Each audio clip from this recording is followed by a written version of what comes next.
गीता ज्ञान का सार, जीवन जीने की एक कला। क्या आप जानते हैं रावण की पुत्री सीता थी? अद्वैत रामायण के प्रसंग के अनुसार दंडकारण्य में एक कृत्समत नाम का एक ब्राह्मण था जो माँ लक्ष्मी को पुत्री रूप में पाने की कामना से प्रतिदिन एक कलश में कुश के अग्रभाग से मंत्रोच्चारण के साथ दूध की बूंदें समर्पित करता था। और कहते हैं उस समय देव असुरों के बीच संग्राम चलता रहता था। कभी असुर देवों पर तो देव असुर पर आक्रमण करते रहते थे। इसी बीच किसी दिन रावण उस ब्राह्मण की कुटिया पर पहुंच गया था। उस समय कृत्समत वहां उपस्थित नहीं थे। इसका फायदा उठाकर रावण ने आश्रम के अन्य ब्राह्मणों और ऋषियों को मारकर उनके रक्त को उसी कलश में भर लिया। कहते हैं कि रावण उस रक्त कलश को अपने साथ लेकर लंका चला गया, जहां उसने अपनी पत्नी मंदोदरी को उस कलश को संभाल कर रखने को कहा।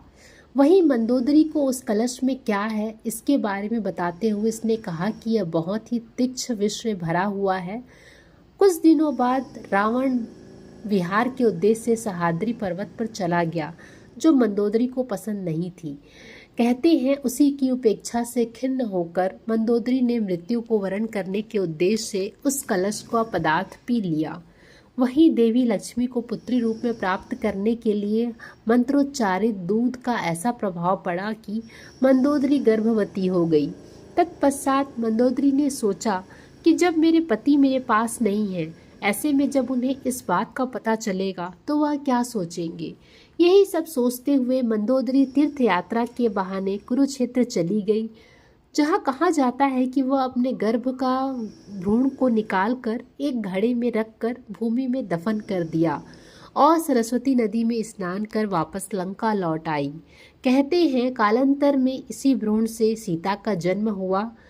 मान्यता है कि वही हल चलाते हुए जो जनक को मिले थे, वो घड़ा मिथिला के राजा जनक को मिला था, जिसमें से सीता जी प्रकट हुई थी। इस तरह सीता रावण की पुत्री हुई, इसलिए रावण ने कभी भी सीता को हाथ नहीं लगाया। और अद्वैत रामायण में ये भी उल्लेख है कि रावण कहता है कि जब मैं भूलवश अपनी पुत्री से प्रणय की इच्छा करूं, तब वही मेरी मृत्यु का कारण बने। तो इसलिए वह मृत्यु का कारण बनी। जय श्री कृष्ण दोस्तों, ऐसे ही अनसुनी बातों को और स्टोरी को मैं लेकर आती रहूँगी। जय श्री कृष्ण।